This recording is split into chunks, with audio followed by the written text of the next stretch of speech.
Bonjour à tous. Mes amis, nous devons réparer une injustice.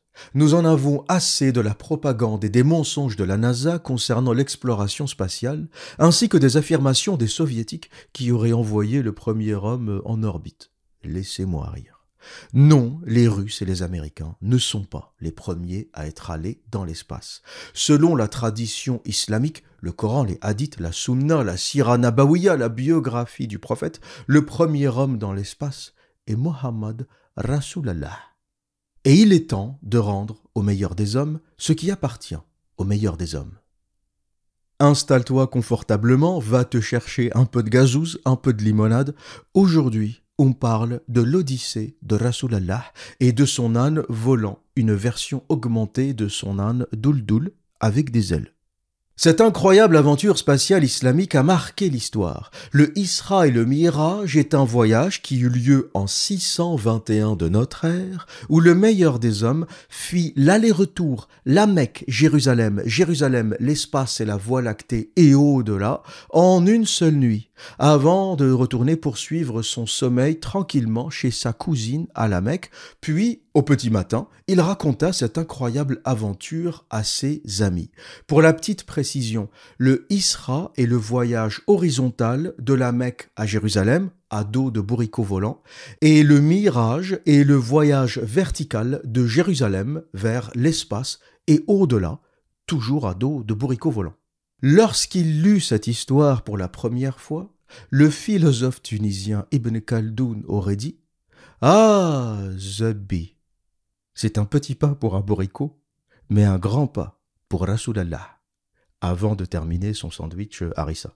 Et donc, en 621 de notre ère, notre cher prophète, Mohammed, sallallahu, salami, salala, salade, tomate, oignon, sauce blanche, mayonnaise, aurait visité et fait la prière à la mosquée de Al-Aqsa, alors que celle-ci ne fut construite que vers 685 sous le 5e calife omeyyade Abd-el-Malik. Paradoxe étrange.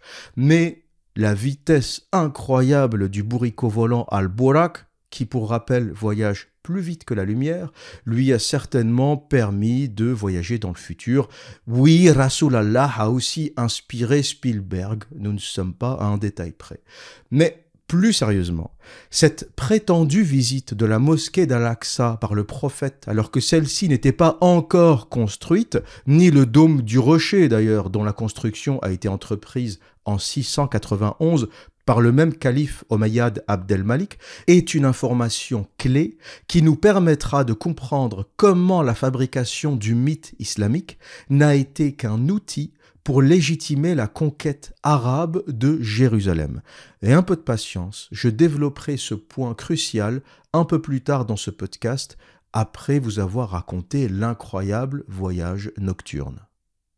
Pour revenir à notre histoire du bourricot volant, la référence islamique principale de ce voyage est bien sûr le Coran, Allahu Akbar, sourate 17, Al-Isra, verset 1, qui nous dit « Gloire et pureté à celui qui de nuit fit voyager son serviteur de la mosquée Al-Haram à la mosquée Al-Aqsa, dont nous avons béni l'alentour, afin de lui faire voir certaines de nos merveilles. C'est lui, vraiment, qui est l'audient, le clairvoyant. Sadakallahu lalahu aladim. » Et voilà ce que nous dit le tafsir de Ibn Kathir au sujet de ce verset coranique et de cette histoire. Le Seigneur, donc Allah, se glorifie d'avoir la puissance de faire ce dont personne n'est capable. Il fit voyager son serviteur Mohammed de nuit, de la maison sacrée à la Mecque, à la mosquée très éloignée de Al-Aqsa à Jérusalem. Il faut savoir que Al-Aqsa, ça veut aussi dire en arabe l'extrême ou l'extrémité. Donc la mosquée d'Al-Aqsa, c'était aussi une façon de dire la mosquée lointaine lorsqu'on connaît les distances à l'époque entre la Mecque et Jérusalem. Puis le tafsir continue, mosquée de Al-Aqsa à Jérusalem, où vécut le père des prophètes Ibrahim. Comme nous allons le voir plus loin, ces prophètes étaient réunis cette nuit-là, et notre prophète, qu'Allah le bénisse et le salue, avait présidé leur prière, une preuve qu'il est le grand imam et leur meilleur.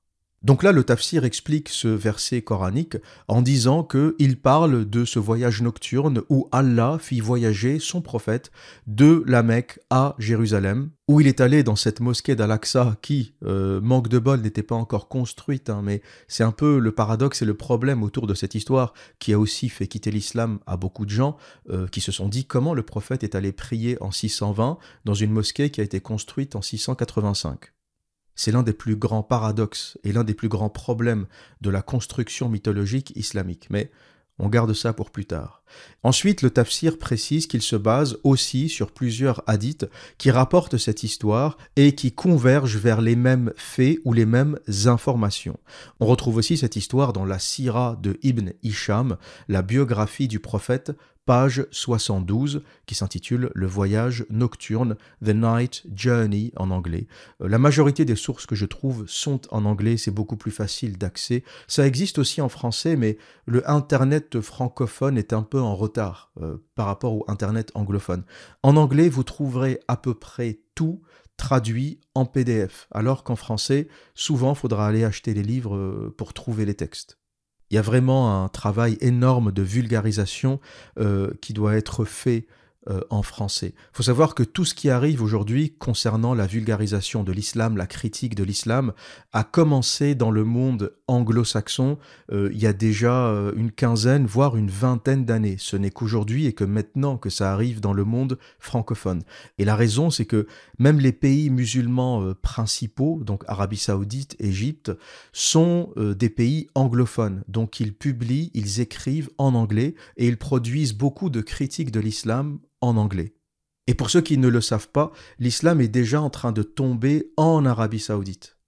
Et Ben Salman est en train de faire un travail incroyable de nettoyage de l'islam, on peut presque parler de réforme, en Arabie Saoudite. Et bien sûr, ça fera son chemin petit à petit en Afrique du Nord et au Maghreb.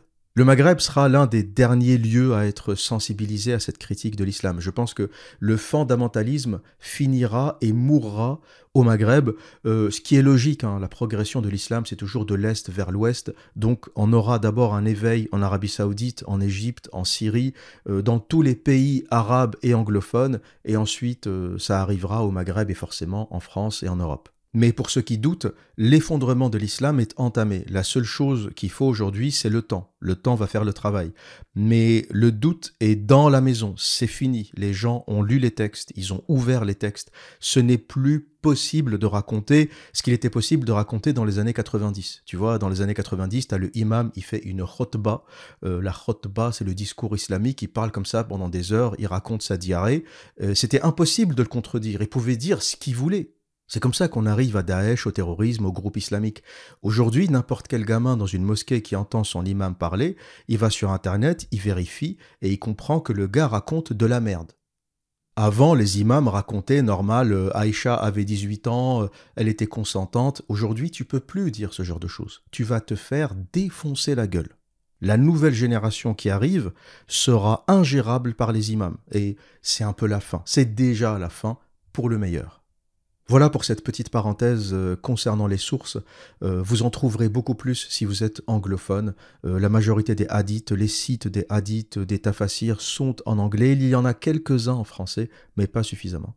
Et voici l'un des hadiths qui résume le mieux cette histoire, qui est aussi mentionné dans le tafsir comme référence. C'est le Sahih Bukhari, volume 5, livre 58, hadith numéro 227. C'est le hadith qui raconte toute l'histoire de cette nuit et les rencontres qui ont été faites entre le prophète et les autres prophètes dans les différents cieux. Premier épisode qui est rapporté dans le hadith, c'est l'ange Gabriel qui lave littéralement le cœur du prophète. On apprend que l'ange Gabriel est aussi un chirurgien cardio-thoracique.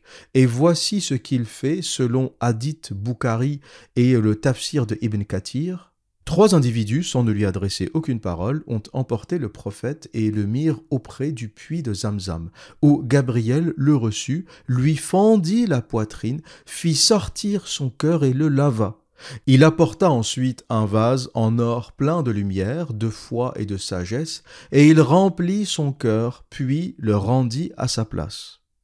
Donc là, c'est juste une histoire qui permet de dire à quel point Rasulallah est incroyable. Ça n'a vraiment aucune autre connexion ou lien avec l'histoire de Al-Burak et le bourricot volant. C'est vraiment un truc balancé comme ça. On trouve ça souvent en islam, dans les hadiths, des histoires perchées qui n'ont pour objet que de glorifier le prophète et le rendre surhumain.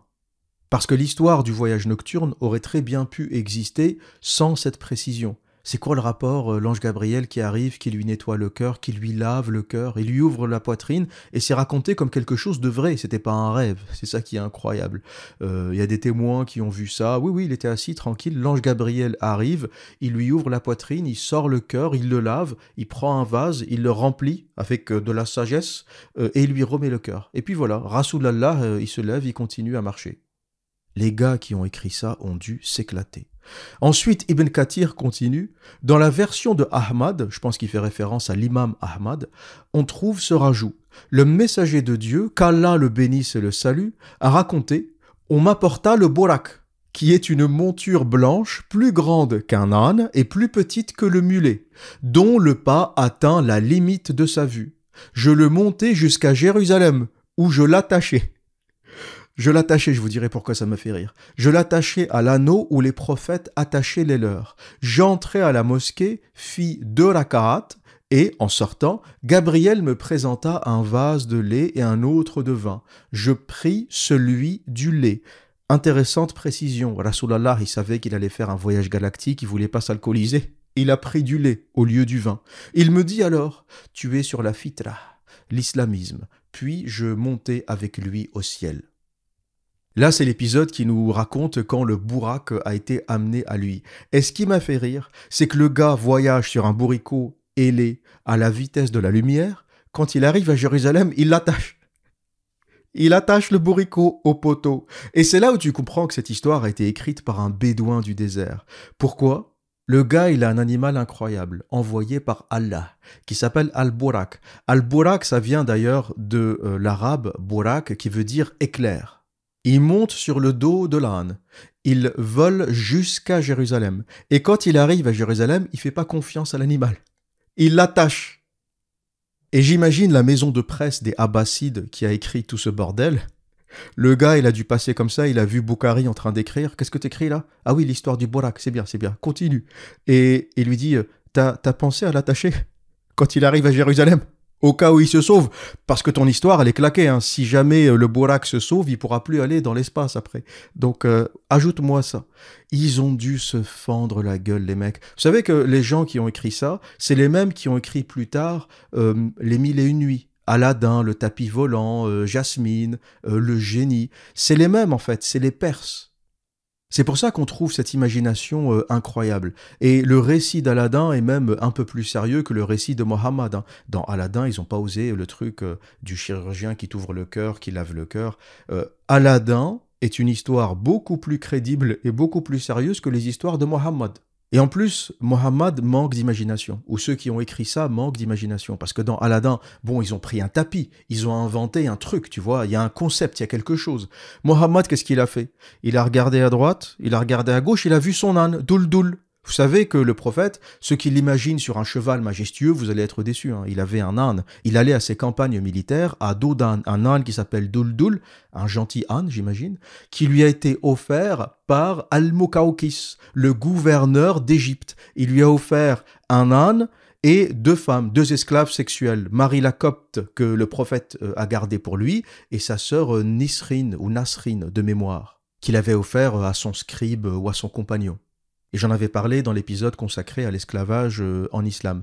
Donc, la référence du prophète, c'était l'âne Doul. Donc, il s'est dit, cette histoire de voyage intergalactique, il me faut un animal, il me faut un ange. Hein. Et comme ça n'a rien de divin, si c'était divin, Allah lui aurait envoyé une soucoupe volante, il lui aurait envoyé quelque chose d'incroyable, il l'aurait téléporté. Mais comme c'est un humain qui a écrit ces conneries, il a vu l'âne, il s'est dit, un âne avec des ailes qui s'appelle Al-Bark, Al-Burak, l'éclair qui voyage très très vite, et c'est cet animal qui va m'emmener à Jérusalem et dans l'espace. C'est là où tu vois qu'il y a peu d'imagination en fait, il n'y a rien dans cette histoire qui n'existait pas sur Terre. Et en plus, le Burak est blanc, Il aurait pu être noir, gris, jaune, tout ce qu'on veut. Il est blanc, comme Duldoul. La même chose. Et on retrouve la même description de Al-Burak dans le hadith Bukhari, qui nous parle ensuite du fameux voyage spatial. Là, on n'est plus à Jérusalem, on monte dans les cieux. Le hadith nous dit « Ensuite, un animal blanc plus petit qu'une mule et plus grand qu'un âne m'a été amené. Sur ce, Al-Jaroud a demandé « Était-ce le Burak, ô Abu Hamza ?» J'ai, c'est-à-dire Anas, répondu par l'affirmative. Le prophète a dit « L'enjambée de l'animal était si large qu'elle atteignait le point le plus éloigné à portée de vue de l'animal. J'ai été porté dessus, et Gabriel est parti avec moi jusqu'à ce que nous atteignions le ciel le plus proche. Quand il a demandé à ce que la porte soit ouverte, il a été demandé « Qui est-ce » Gabriel a répondu « Gabriel ». Il a été demandé « Qui t'accompagne » Gabriel a répondu « Mohammed ». Il a été demandé « Mohammed a-t-il été appelé » Gabriel a répondu par l'affirmative. Puis, il a été dit, il est le bienvenu, quelle excellente visite est la sienne. La porte a été ouverte, et lorsque je suis passé au premier ciel, j'ai vu Adam. Gabriel a dit, ceci est ton père, Adam, adresse-lui tes salutations. Je l'ai donc salué, et il m'a rendu la salutation et a dit, tu es le bienvenu, ô fils pieux et prophète pieux. Donc là, pour résumer cette histoire, après la prière à Jérusalem avec les autres prophètes dans la mosquée de Al-Aqsa, Rasulallah, il monte dans les cieux et il atteint le premier ciel avec Gabriel et Al-Burak. Et au premier ciel, il rencontre Adam, le premier des hommes selon la Bible, le Coran, etc. Et ils se saluent. Vous remarquerez qu'il y a un portail au premier ciel. Et d'ailleurs, il y a des portails dans tous les cieux. Là encore une fois, aucune imagination. Il n'y a rien de ce qu'on trouve dans les 7 cieux qu'on ne trouve pas sur terre. C'est toujours l'imagination d'un bédouin en action. Et le hadith continue, « Puis Gabriel est monté avec moi jusqu'au 2e ciel. Gabriel a demandé à ce que la porte soit ouverte. » Et là, on a le même dialogue. Il a été demandé, « Qui est-ce » Gabriel a répondu, « Gabriel ». Il a été demandé, « Qui t'accompagne » Gabriel a répondu, « Mohammed ». Il a été demandé, « A-t-il été appelé » Gabriel a répondu par l'affirmative. Puis, il a été dit, « Il est le bienvenu. Quelle excellente visite est la sienne. La porte a été ouverte. Lorsque je suis passé au 2e ciel, là, j'ai vu Yahya, c'est-à-dire Jean, et Issa, c'est-à-dire Jésus, qui étaient cousins. Gabriel a dit, « Ce sont Jean et Jésus. Adresse-leur tes salutations. » Je les ai donc salués, et tous les deux m'ont rendu mes salutations et ont dit, « Tu es le bienvenu, ô frère pieux, prophète pieux. » Ainsi, ils continuèrent leur ascension jusqu'au 7e ciel. Dans chaque ciel, ils rencontrèrent des prophètes. Au 3e, Joseph. Au 4e, Idris ou Enoch. Au 5e, Haroun ou Aaron. Au 6e, Moïse. Et au 7e, Abraham.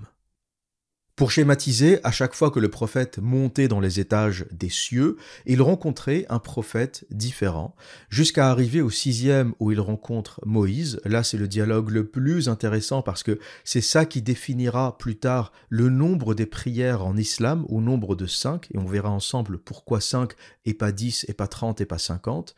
Et au dernier ciel, il rencontre Abraham, mais bizarrement, il ne se passe rien avec Abraham ou pas grand-chose. Et donc voilà l'échange qui prend place avec Moïse, le premier échange lors de la montée. Le hadith nous dit, lorsque je suis passé au 6e ciel, là c'est Rasulallah, c'est Mohammed qui parle, là j'ai vu Moïse. Gabriel a dit, ceci est Moïse, adresse-lui ton salut. Et je l'ai donc salué. Il m'a rendu les salutations et a dit, tu es le bienvenu, ô frère pieux, prophète pieux. Lorsque je l'ai quitté, c'est-à-dire Moïse, il a pleuré. Quelqu'un lui a demandé, pourquoi pleures-tu ? Moïse a dit, je pleure parce qu'après moi a été envoyé comme prophète un jeune homme dont les suiveurs entreront au paradis en plus grand nombre que mes suiveurs. Donc là, en gros, t'as Moïse qui est jaloux. Il voit Mohammed et il pleure et il dit, parce que lui, ses fidèles, ils vont tous au paradis. Moi, mes fidèles, je sais pas. Là, on est toujours dans cette logique d'encenser Mohammed, c'est le meilleur des hommes, il est incroyable. Il rencontre Moïse, Moïse pleure, il pleure parce que les fidèles de Mohammed auront plus de chance. En fait, tout dans ce narratif est fait et construit pour transformer Mohammed en meilleur des hommes, justement, en individu, en personnage incroyable. Mais très honnêtement, ça devient contre-productif parce qu'à force d'en rajouter des couches, Mohammed perd en crédibilité dans cette histoire. Et c'est exactement ça qu'on va voir. C'est-à-dire que les auteurs de ces textes, la construction mythologique des hadiths, y compris du Coran, parce que faut comprendre pour ceux qui disent « Ah, mais c'est un hadith, les hadiths, on sait ce que ça vaut. » Mais il y a une sourate, il y a la sourate de la Isra. Et pourquoi cette histoire est destructrice? Parce que ceux qui disent le Coran a été préservé mais les hadiths ont été corrompus, voient leur argument voler en éclats. Parce que cette construction mythologique du hadith, du voyage nocturne, du voyage à dos de bourricot, se retrouve dans le Coran. Il y a une sourate qui porte le nom de Al-Isra. Ça veut dire que le Coran a aussi été modifié pour coller aux hadiths. Et lorsqu'on sait que les hadiths ont été produits vers 800, 850, 820, très tardivement, parfois même 200 ans après la mort du prophète. Le prophète meurt en 632 et les hadiths de Bukhari sont à peu près finalisés en 850, soit 200 ans après la mort du prophète. Donc on a une construction mythologique qui se fait 200 ans après la mort de Mohammed, et on a le Coran qui reprend des éléments de cette construction mythologique. Ça veut dire que le Coran aussi a été modifié jusqu'à 850 ou jusqu'à l'an 850 et bien plus tard. Cette histoire du voyage nocturne est meurtrière pour l'islam en raison de son anachronisme. Le Coran, qui est censé être écrit par Dieu, te dit le prophète est allé faire la prière à la mosquée de Al-Aqsa alors qu'elle n'était pas encore construite. Cet anachronisme est destructeur pour l'islam. De quoi parle le Coran? De quelle mosquée il parle? En 620, les Arabes n'étaient même pas encore arrivés à Jérusalem. Donc il n'y avait pas de mosquée, il n'y avait rien. Et tous ceux qui ont fait l'analyse historique du Coran ont dit comment cette mosquée de Al-Aqsa, qui n'existait pas en 620, se retrouve dans le texte coranique. Ce prophète, il est allé prier où? Au dôme du rocher? Pareil, le dôme du rocher n'existait pas, construit en 691. Il y avait un temple avant, il y avait un temple juif, mais le dôme du rocher tel qu'on le connaît, converti en mosquée, n'existait pas. Et le hadith continue parce que l'échange le plus lunaire n'est pas encore arrivé. Je vais vous parler de comment on arrive à 5 prières par jour chez les musulmans. C'est ce hadith qui définit les 5 prières par jour. Mais avant d'arriver à ça, bien sûr, il arrive au 7e ciel et il rencontre Abraham. Mohammed rencontre Abraham qui lui est présenté par l'ange Gabriel, qui lui dit « Ceci est ton père, adresse-lui tes salutations. Je l'ai donc salué, et il m'a rendu les salutations et a dit « Tu es le bienvenu, ô fils pieux, prophète pieux. » Puis j'ai été fait monter jusqu'à Sidrat al-Muntaha, c'est-à-dire l'arbre de Lot de la limite extrême. L'arbre de Lot est décrit comme un immense arbre au-delà du 7e ciel, marquant la fin de la connaissance humaine et le début de l'inconnaissable, à ne pas confondre avec l'arbre de la connaissance dans la Genèse. Sidrat al-Muntaha, l'arbre de Lot, ou de la limite extrême, ou de l'infini, est vraiment propre à l'islam. Mais on va dire que c'est l'un des arbres qu'on trouve dans l'au-delà, ou au paradis, ou je ne sais où, au 7e ciel, dans ce cas. Mais en islam, c'est défini comme le point le plus éloigné qu'on puisse atteindre. Au-delà de cet arbre, en fait, c'est des choses qu'on ne connaît pas et c'est des choses que seul Allah connaît. Donc, Rasulallah, Mohammed, il est allé jusqu'à cet arbre et c'était la limite.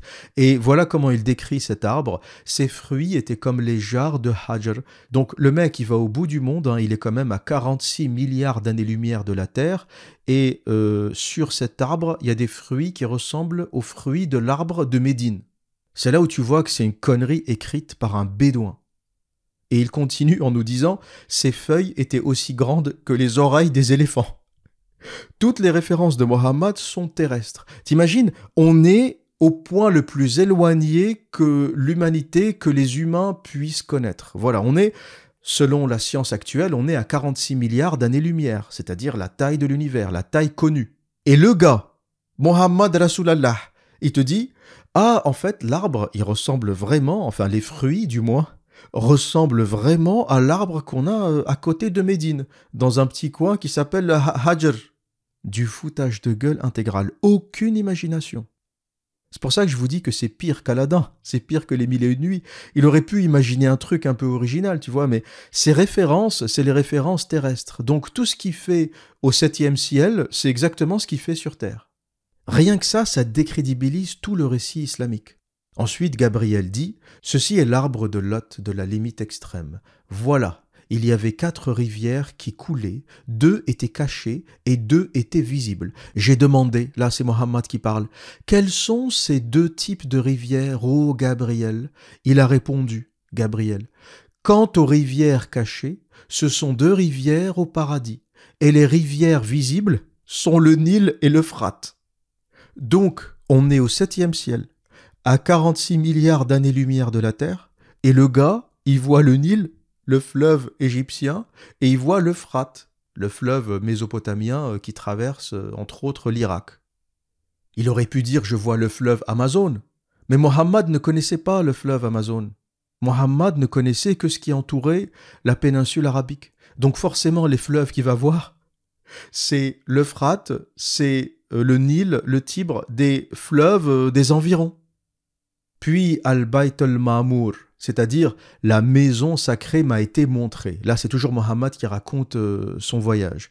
Et un récipient plein de vin, un autre plein de lait et un troisième plein de miel m'ont été apportés. J'ai pris le lait. Gabriel l'a remarqué. C'est la religion islamique que toi et tes suiveurs suivez. Puis, les prières m'ont été enjointes. Et voici la partie la plus intéressante de ce hadith. Pourquoi ? Parce que tous les musulmans de la terre font 5 prières, et pas 6, et pas 7, et pas 10, et pas 12, à cause de ce hadith. C'est cette histoire lunaire, j'étais plié en 4 quand je l'ai lu. J'espère que je vais réussir à la lire cette fois-ci sans rire. Quand j'ai préparé ce podcast, j'ai lu ce hadith, j'étais par terre et je me suis dit, je vais jamais réussir à enregistrer sans péter un fou rire. Mais je vais essayer de me concentrer, de le lire sérieusement sans trop rire.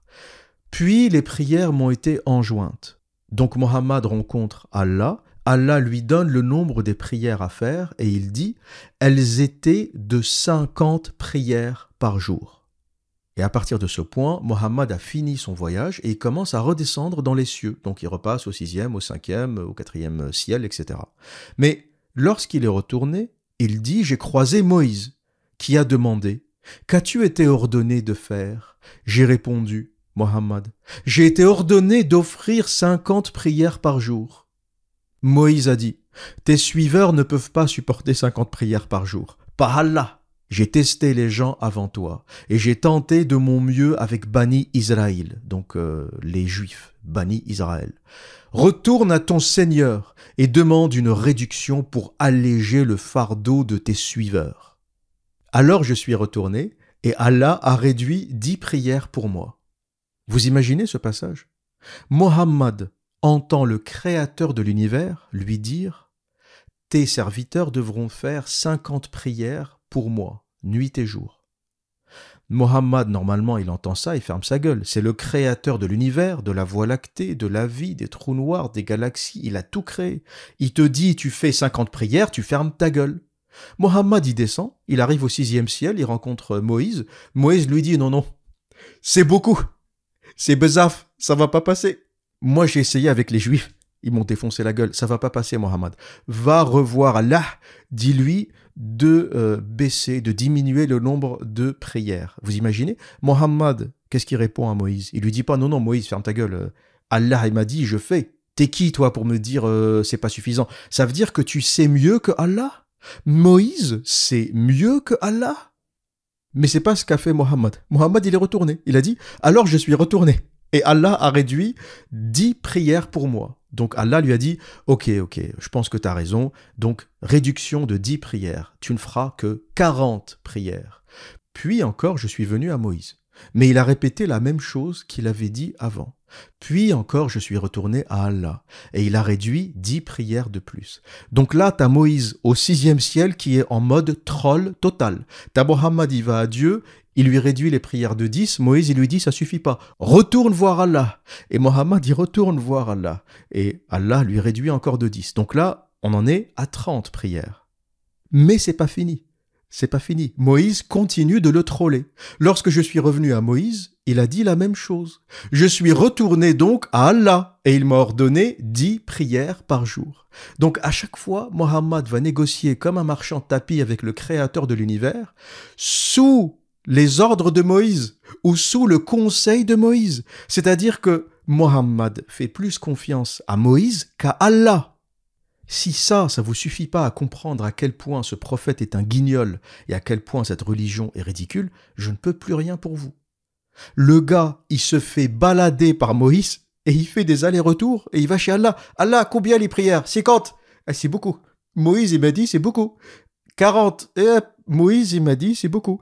30. Et ils arrivent comme ça jusqu'à 10 prières. Mais c'est pas fini. Ça serait pas drôle sinon. Lorsque je suis revenu à Moïse, il a répété le même conseil. Donc Moïse lui dit, 10 prières c'est beaucoup, retourne voir Allah. Alors je suis retourné à Allah et on m'a ordonné d'observer 5 prières par jour. Lorsque je suis revenu à Moïse, il a dit, qu'as-tu été ordonné? J'ai répondu, j'ai été ordonné d'observer 5 prières par jour. Il a dit, Moïse, tes suiveurs ne peuvent pas supporter 5 prières par jour. Et sans aucun doute, j'ai eu une expérience des gens avant toi. Et j'ai tenté de mon mieux avec Bani Israël. Alors, retourne à ton Seigneur et demande une réduction pour alléger le fardeau de tes suiveurs. Selon cette histoire, Moïse est le plus gros troll de l'histoire des religions. Le mec, il s'est posé au 6e ciel. Il avait rien à foutre de ses journées. Il attendait Mohammed à chaque fois qu'il redescendait du 7e ciel. Combien il t'a dit les prières là? Combien? 30, c'est beaucoup, c'est bazaf. 20, c'est bazaf. 10, c'est bazaf. 5, c'est bazaf. C'est beaucoup. Et à un moment, Mohammed, il craque. Il craque parce que, oui, Rasulallah a un côté un peu débile. Il est con le mec. Hein. Il est con comme c'est pas possible. Te faire troller comme ça par Moïse, c'est lunaire. Le mec, il passe son temps à te dire il ne faut rien craindre d'autre qu'Allah, Allah, le créateur de l'univers, Allah par-ci, Allah par-là, Allah, Allah, Allah. Allah, il lui dit tu fais 50 prières. Moïse, il lui dit non. Le gars, il écoute Moïse. Et Moïse, il le troll pas une fois, pas 2 fois, pas 3 fois. Il le troll 5, 6, 7 fois, jusqu'à ce que les prières descendent à 5. Et là, Mohammed, il répond. Je pense qu'il a eu peur. À ce moment-là, il a dit, si je retourne voir Allah, il m'extermine. C'est la fin. Je perds ma prophétie. Je perds mon CDI. Il me vire direct, ascédique. Et là, Mohammed dit, j'ai tellement demandé à mon Seigneur que je me sens honteux. Mais je suis maintenant satisfait et je me soumets à l'ordre d'Allah. Lorsque je suis parti, j'ai entendu une voix dire, j'ai passé mon ordre et alléger le fardeau de mes adorateurs. Ça doit être Allah qui parle et qui dit par là que, voilà, il a validé les 5 prières. Et voilà pourquoi les musulmans font 5 prières par jour. C'est grâce à Moïse. C'est ironique, hein? Mais c'est pas grâce à Mohammed. Mohammed, il était au 7e ciel, il redescend au 6e, il était tout content, il courait avec sa djellaba, il galopait sur Al-Burak, tagada, tagada, tagada, et c'est Moïse qui lui dit, tu vas où là? Tu vas où? Mohammed, il lui dit, c'est bon, je retourne voir mon peuple, je vais leur annoncer la bonne nouvelle, 50 prières par jour, mashallah. Et Moïse, qui devait être un mec un peu rationnel, il lui dit, mais non, t'es con, Mohammed, t'es débile ou quoi? Tes serviteurs vont te défoncer ta gueule. 50 prières par jour, il y a 24 heures dans une journée, ils vont passer leur temps à faire la prière. Il y a un truc qui marche pas là, il y a un truc arithmétique. Mohammed, réfléchis, toc toc, il y a quelqu'un là-dedans? On savait que t'étais con, mais il y a des limites. Et Mohammed, il est là, il dit, ah oui, c'est vrai, c'est beaucoup quand même. J'imagine Mohammed un peu comme Jamel Debbouze dans Astérix et Obélix, Mission Cléopâtre. Il est là, c'est beaucoup quand même. Et le mec, il pige pas. Allah, il lui dit 40, il redescend. Tagala, tagala, tagala sur Al-Burak et il rencontre Moïse. 40, c'est beaucoup, c'est bazaf, c'est beaucoup quand même. Et il négocie comme ça jusqu'à 5 prières. Donc les musulmans qui m'écoutent, c'est grâce à Moïse qui est doté de raison, il a capté que 50 prières, c'est pas normal, ni 40, ni 30, ni 10. À un moment, tu vis plus, tu fais plus rien de ta vie, tu passes ton temps à faire la prière. Donc, Mohammed étant un débile profond, il n'a rien compris, il n'a rien pigé. Heureusement qu'il a croisé Moïse au 6e ciel, qui lui a dit, il a sorti la calculette, il lui a dit, il y a 24 heures dans la journée, t'es con, Mohammed, arrête, j'ai une expérience de prophète avant toi, regarde mon peuple, ils ont l'air de bien se débrouiller. Si tu veux que ton peuple ne galère pas trop, fais quelque chose. Et d'ailleurs, Moïse avait raison en disant que 5 prières par jour, c'est beaucoup. C'est énorme, c'est débile. 5 prières à poser ta tête au sol, à lever ton derrière au ciel. Tu ne réfléchis pas. Faut ajouter à ça les ablutions, c'est-à-dire qu'à chaque fois, quand tu fais quelque chose dans ta journée, tu t'arrêtes parce qu'il y a un imam qui crie Allahu Akbar, tu vas te laver, tu sors de ta zone de concentration. Si tu écrivais un livre, si tu faisais une recherche, quand tu étais dans un état de concentration profond, tu sors de ta concentration, tu vas faire tes ablutions, tu vas répéter les conneries de Bismillah, Alhamdulillah, machin, etc. Tu répètes les mêmes conneries parce qu'en plus, c'est les mêmes sourates que tu répètes. La Fatiha et une ou deux autres, mais tu répètes la même chose, t'apprends rien. L'abrutissement total et absolu. Tu n'apprends rien pendant la prière. Tu répètes les mêmes psaumes, les mêmes rites qui ne te mènent à rien en fait, à part te déconcentrer et te sortir de ta journée. C'est pour ça qu'il n'y a plus de chercheurs dans le monde musulman, c'est pour ça qu'il n'y a pas de prix Nobel, c'est pour ça qu'il n'y a pas de gens qui réfléchissent, parce que quand t'es occupé 5 fois par jour, quand t'es interrompu dans tes recherches, dans ton travail, dans ton écriture, je pourrais pas travailler si je faisais 5 prières par jour, c'est impossible. Il faut un temps pour se concentrer. Ceux qui ont lu le livre Deep Work savent de quoi je veux parler. C'est-à-dire que lorsque tu commences une tâche, pendant les 20, 25, peut-être même 30 premières minutes, ton cerveau voyage, il est perturbé. Tu penses à des choses, tu penses à ta journée, tu penses à plein de choses qui te parasitent. Voilà, le mot c'est parasiter. Ton cerveau est parasité. Puis petit à petit, tu commences à entrer dans ta tâche. Il y a une concentration qui commence à s'instaurer. Et quand tu as atteint ce niveau de concentration, c'est bon, t'es dans la tâche. Si à chaque fois t'es sorti de cette concentration parce que tu dois aller prier, eh bien pour te remettre dans ta tâche et atteindre le niveau de concentration que t'avais, il te faudra encore 20-30 minutes. Et si à chaque fois que t'entames une tâche profonde, un travail sérieux, t'en es sorti par une prière débile où tu récites des conneries écrites par un bédouin du désert, t'as compris que le monde musulman est foutu. Tant que le monde musulman ne se débarrasse pas de cette débilité, vous êtes foutus les mecs. Vous allez vous faire savater matin et soir par la terre entière. En ce moment, les gens parlent beaucoup du conflit israélo-palestinien, pourquoi personne ne fait rien. Je vais vous dire pourquoi personne ne fait rien. Parce que le monde musulman est par terre. Il est éclaté au sol. 9 millions d'Israéliens, 9 millions, ont fermé la gueule à plus d'1,5 milliard de musulmans. Le premier pays qui bouge est effacé de la carte. En 1948, t'avais l'Égypte, la Syrie, qui avaient tenté des choses contre Israël. Aujourd'hui, ça te plaît pas, c'est autre chose. Je ne suis ni pro-israélien, ni pro-palestinien, ça m'intéresse pas, j'observe simplement. Par contre, ce que je vous dis, c'est que le premier pays musulman ou arabe qui bouge est effacé de la carte. C'est pour ça que la seule chose que font aujourd'hui les défenseurs de la Palestine, c'est manifester, c'est crier, c'est faire des marches dans la rue, c'est faire des manifestations. Mais pourquoi ? Pourquoi ils font ça ? Parce qu'ils ne peuvent rien faire d'autre. La technologie, la bombe atomique, l'armée, la puissance, les prix Nobel, les cerveaux, c'est Israël qui les a. Sur les 1,5 milliard de musulmans, il y a peut-être un prix Nobel de chimie. Il est égyptien et je ne sais même pas s'il est musulman. Je suis certain que si tu prends un café avec le prix Nobel de chimie égyptien, Ahmad Hassan Ziwail, qui a eu son prix Nobel en 99, je suis certain, tu tapes une discute au gars, il va te dire « je crois pas à ces conneries ». Tu peux pas être prix Nobel de chimie et croire à un mec qui a négocié 5 prières avec Moïse entre le 6e et le 7e ciel. La seule raison pour laquelle les scientifiques musulmans ou de culture musulmane, je pense que la majorité ne sont pas croyants, la seule raison pour laquelle ils ne parlent pas, ils ne disent pas s'ils sont croyants ou pas, c'est la terreur. C'est la peur.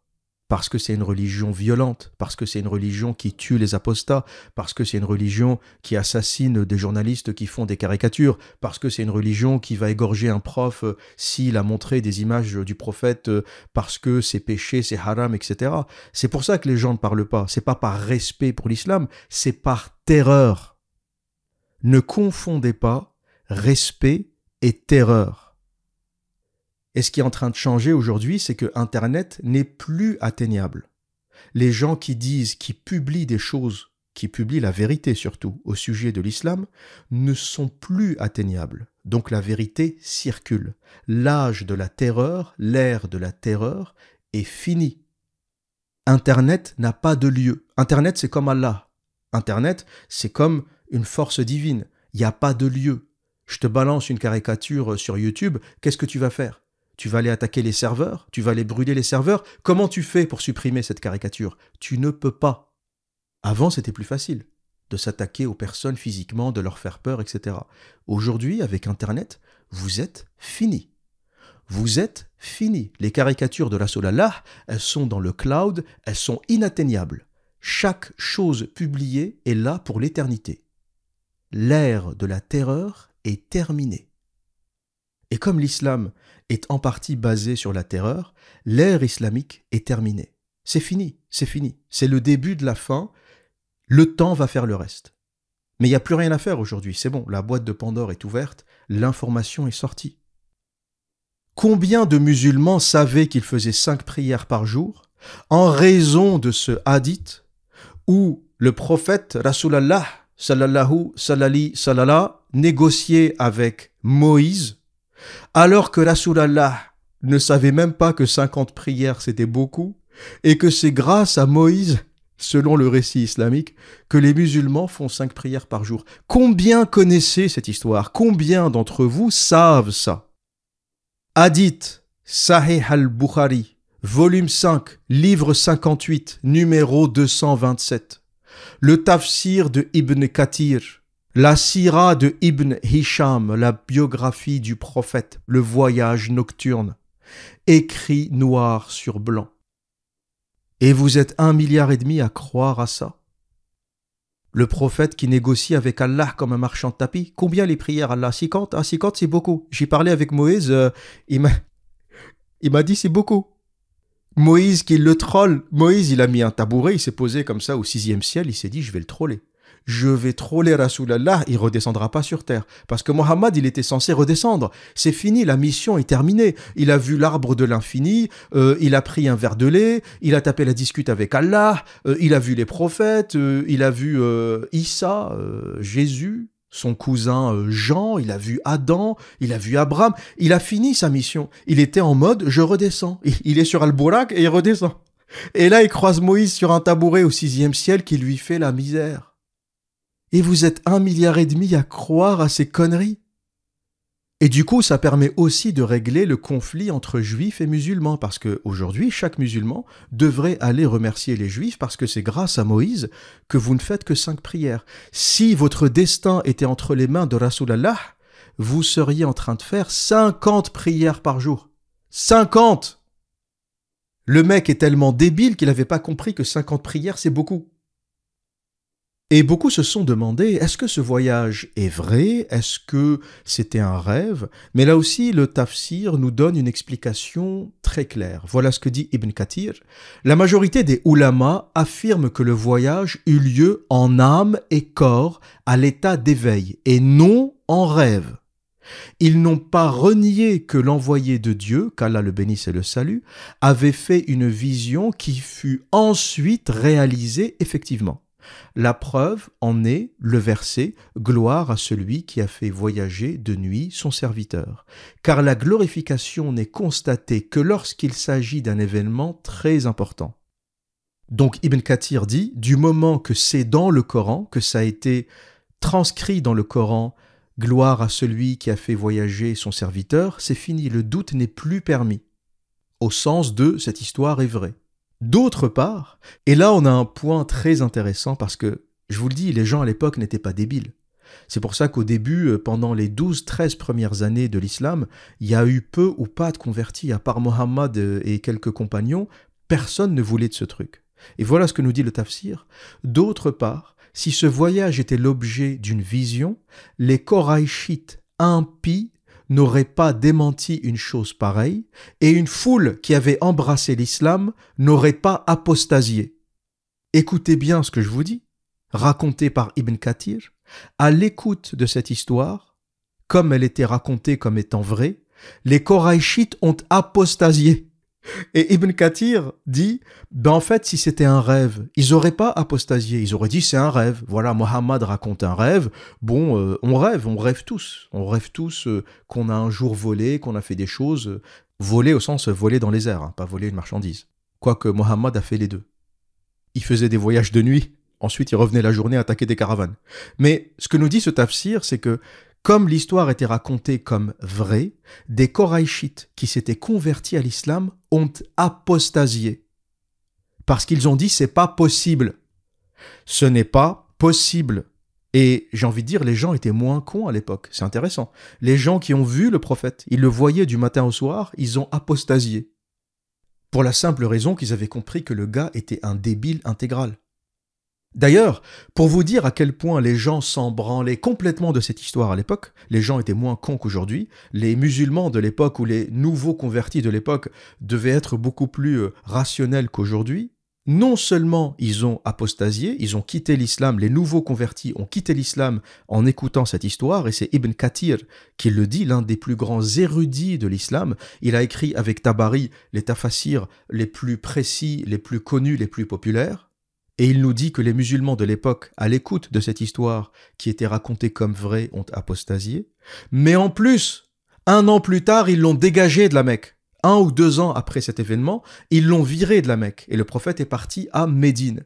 Et ça coïncide aussi avec la mort de Khadija. C'est-à-dire que Khadija, qui était aussi sa protectrice, qui était respectée par les Koraïchites, meurt, et 1 an après, ou un peu plus, le prophète quitte la Mecque. Il part, il est chassé. Et on comprend par là que Khadija était un peu sa protectrice. Les gens avaient laissé Mohammed tranquille tant qu'il vivait avec Khadija. Mais dès que Khadija n'était plus là, il n'avait aucune filiation avec les nobles de Koraïch. En plus de raconter toutes ces conneries de bourricot volant, j'ai voyagé, le borak, machin, il s'est fait dégager. Il a été viré. Et c'est assez rare. En général, dans l'histoire des religions, quand un prophète raconte un miracle, il gagne des adeptes. Il fait un miracle, il gagne des adeptes. Mohammed, c'était le seul à faire des miracles, mais c'était des miracles tellement éclatés, tellement délirants, que les gens l'ont chassé. Ils ont apostasié et ils l'ont chassé.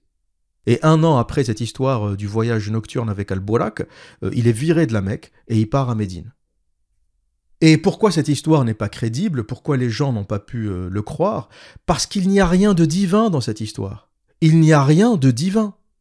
Le gars leur dit « Al-Burak, c'est Douldoul avec des ailes ». Ils s'attendent, eux, peut-être à entendre parler d'une créature fantastique. Non, non, Al-Burak, c'est Douldoul, l'âne blanc, avec des ailes. Les rivières qu'il voit, les gens lui disent « Qu'est-ce que tu as vu comme rivière? Qu'est-ce que tu as découvert du monde ?» Il leur dit « J'ai vu le Nil et l'Euphrate. » Bravo, bravo, à 46 milliards d'années-lumière, tu as vu le Nil et l'Euphrate.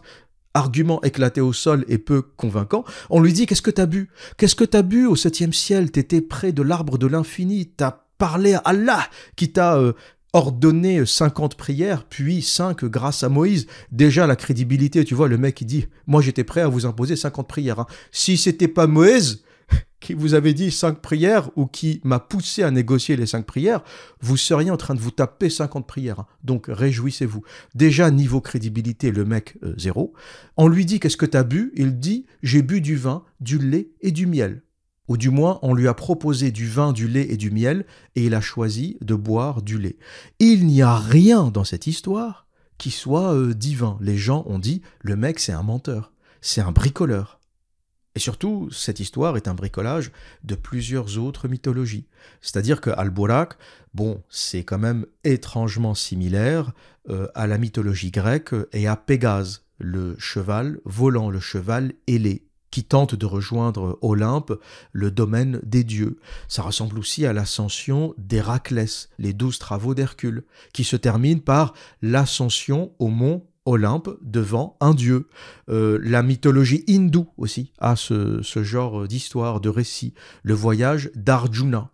Dans le Mahabharata, si je prononce bien, Arjuna est emmené au ciel par le dieu Indra et rencontre diverses divinités. Un thème similaire au voyage céleste de Mohammed. 80% de l'islam est copié sur la Bible, le Talmud babylonien, le zoroastrisme, l'hindouisme, la mythologie grecque. Et l'islam n'est qu'un bricolage en fait, un mix, un mélange entre toutes les croyances qui existaient autour de la péninsule arabique. Il n'y a rien d'inédit en fait. Et le drame en islam et dans la culture islamique en général, c'est l'ignorance. C'est l'ignorance. Je vous garantis que très peu de musulmans savent que la raison pour laquelle ils font 5 prières par jour, c'est cette histoire du bourricot volant. C'est ça le drame, c'est l'ignorance en fait. Je vous garantis, vous demandez à n'importe quel musulman, pourquoi tu fais 5 prières par jour, et pas 7, et pas 10, et pas 30, et pas 50, je vous garantis qu'il sera incapable de vous répondre. Je vous garantis qu'il sera incapable de vous donner une réponse objective. Il vous dira le Coran, il vous dira la Sunna, il vous dira le prophète. Mais il sera incapable de vous raconter le dialogue qui a pris place avec Moïse entre le 6e et le 7e ciel, la négociation avec Allah, etc. Il sera incapable de vous donner la vraie raison. Et si on aborde l'islam d'un point de vue historique, pourquoi 5 prières? On pourrait se poser la question, parce que vous aurez compris que cette histoire est bidon, c'est une invention totale, ou de Mohammed, ou des Omeyyades et des Abbassides plus tard qui ont écrit le mythe islamique. Mais l'une des raisons probables, historiques cette fois-ci, c'est que Mohammed fréquentait beaucoup les Sabéens. Les Sabéens sont un peuple mentionné dans le Coran, dans plusieurs sourates, comme un peuple du livre, à côté des chrétiens et des juifs, et leur particularité est qu'ils faisaient des ablutions comme les musulmans et qu'ils faisaient 5 prières quotidiennes par jour. Et Mohammed a certainement été inspiré par ces gens-là. Il faisait des ablutions à l'eau, comme les musulmans, et il priait 5 fois par jour. Donc son contact avec les Sabéens, lui qui était commerçant, qui bougeait, qui se déplaçait pas mal, a dû lui inspirer ces 5 prières. C'est aussi simple que ça. Et je le dis et je le répète, il n'y a rien en islam qui n'existait pas déjà avant dans les peuples qui entouraient la péninsule arabique. Si c'est pas les Zoroastriens, c'est les Sabéens. Si c'est pas les Sabéens, c'est les Grecs, les Byzantins, les chrétiens, les Juifs. Il n'y a rien en fait en islam qui ne soit pas une appropriation culturelle ou une copie de ce qui existait autour. Et pour conclure ce podcast, comme je vous l'avais promis, on va aborder la perspective historique. Pourquoi certainement les Abbassides, parce que c'est avec les Abbassides qu'on a cette production de hadiths. On dit que Al-Bukhari avait reçu 600 000 hadiths à l'origine, qu'il a triés, et parmi ces 600 000, Bukhari en a gardé 7 500. Donc déjà parmi ces 7 500, on trouve des hadiths absurdes. Alors imaginez ce qu'il devait y avoir dans les 600 000 qu'il a dû trier. Et ce qui est probablement encore une mythologie, parce que il n'aurait jamais eu le temps, objectivement, de lire 600 000 hadiths au cours d'une vie. C'est impossible. Donc certainement encore une partie mythologique de Bukhari qui serait un être incroyable, capable de lire, d'analyser, de trier 600 000 hadiths pour en extraire 7 500 qui sont sahih ou justes ou vrais. Mais d'un point de vue historique, comment on répond à ça?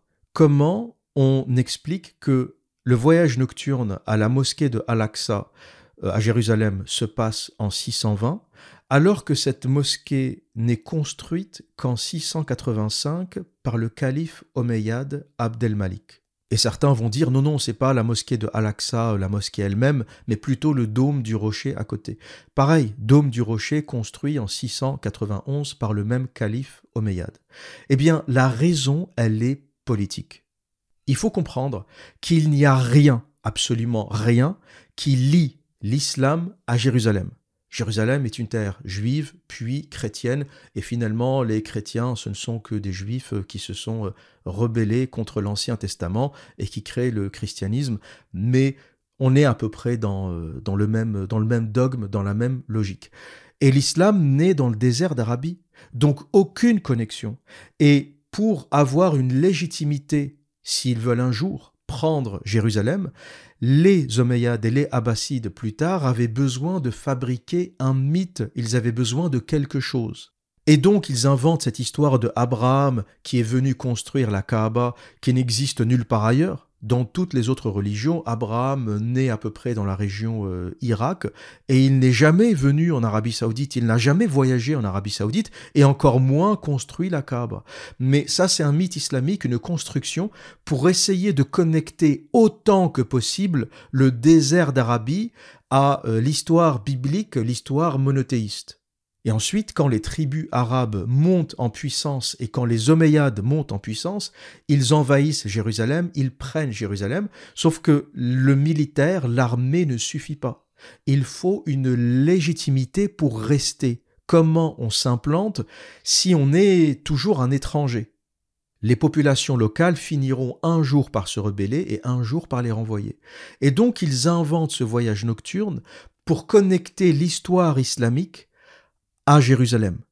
Si vous enlevez ce voyage nocturne, c'est-à-dire que vous enlevez la sourate qui parle du voyage nocturne, vous enlevez les hadiths qui parlent du voyage à Jérusalem, il n'y a plus rien qui connecte l'islam à Jérusalem. C'est fini.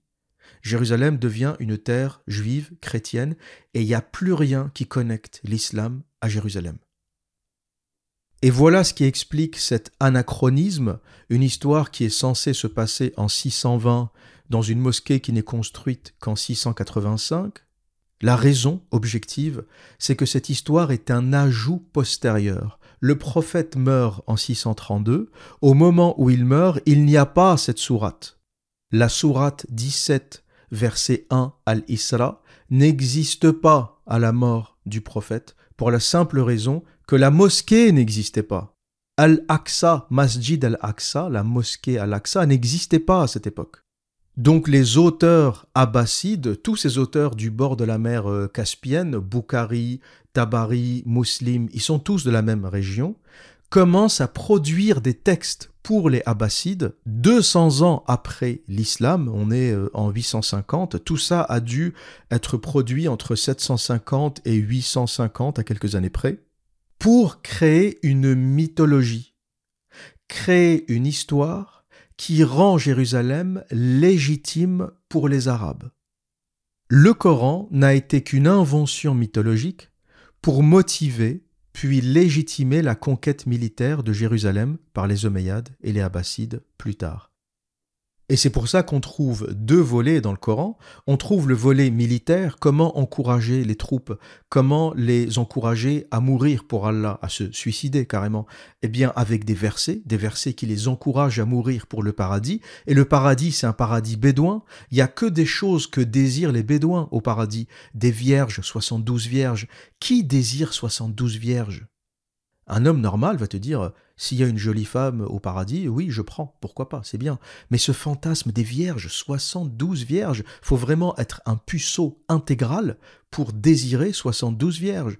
Mais lorsqu'on comprend que tout ça a été écrit par un bédouin du désert, certainement frustré sexuellement, dans une culture extrêmement conservatrice, où c'est difficile d'aller baiser la fille de la tante d'à côté parce qu'elle dort avec son père, ses cousins, sa mère, ses frères et sœurs, et que des sociétés extrêmement compliquées où la sexualité est difficile d'accès, tu promets au gars 72 vierges contre sa mort, il va y aller. Donc le Coran est un élément extrêmement puissant pour la militarisation, c'est une secte extrêmement puissante qui fonctionne très bien encore aujourd'hui pour militariser les jeunes. Vous choisissez n'importe quelle cause, vous leur donnez le Coran entre les mains, vous leur promettez des vierges et les mecs vont mourir. Donc il y a ce volet dans le Coran, et à côté, il y a le narratif, donc la mythologie qui permet de justifier la présence à Jérusalem, en Terre Sainte, qui permet la conquête d'autres terres. Tout dans le Coran est fait pour légitimer les actions des Omeyyades et des Abbassides plus tard. Et le Coran, ou la réalité de la fabrication du Coran et de l'islam, c'est probablement à la base un texte judéo-nazaréen, lui-même fabriqués, bricolés avec des bouts de Bible, d'évangiles, de Talmud babylonien surtout, peut-être aussi de mythes et de textes zoroastriens, et auxquels on a ajouté des textes politiques qui permettent justement d'aider, de faciliter la conquête, et de justifier surtout la conquête. Mais je vous laisse tout ça pour une autre fois, lorsque j'entamerai l'analyse historique de l'islam. Et là, mes amis, pour ceux qui ont été choqués par ce qu'ils ont appris au sujet de l'islam jusque-là, Aïcha, le mariage des petites filles, l'esclavage, les massacres de villages, le viol des captives, etc., vous n'avez encore rien vu. L'analyse historique de l'islam nous dévoilera la fabrication du plus grand scam, de la plus grosse arnaque de toute l'histoire de l'humanité. L'islam, c'est un peu les 1001 nuits, ou la construction de la mythologie islamique, c'est un peu les 1001 nuits à des fins de propagande militaire et politique. C'est une mythologie, mais qui n'est pas faite pour faire rêver ou voyager, elle est faite pour terroriser, pour motiver les troupes, elle est faite pour la conquête. C'est une histoire racontée pour la conquête, auquel on a des ajouts qui n'ont pas été maîtrisés parce qu'ils se sont faits sur 200 ans et qui créent des anachronismes comme ce fameux voyage nocturne à la mosquée de l'Aqsa, alors que la mosquée de l'Aqsa n'existait pas. Forcément, sur un temps aussi large, on commence à avoir des erreurs, des contradictions. Le problème, c'est que ces contradictions aujourd'hui sont en train d'être soulevées. Il y a 1000 ans, trouver le volume Al-Bukhari, c'était un peu compliqué. Comparer les textes, c'était un peu compliqué. Aujourd'hui, avec Internet, avec le dieu Google, nous entrons dans une ère de démantèlement de l'islam sans précédent. Et contrairement à l'effondrement progressif des autres religions, notamment le christianisme, je vous le dis, l'effondrement de l'islam sera à l'image de son ascension. Il sera spectaculaire. Voilà ce que j'avais à dire pour aujourd'hui. Barakallahu fikum, comme on dit. Et que dire d'autre ? Eh bien, comme à mon habitude, prenez soin de vous et à très bientôt.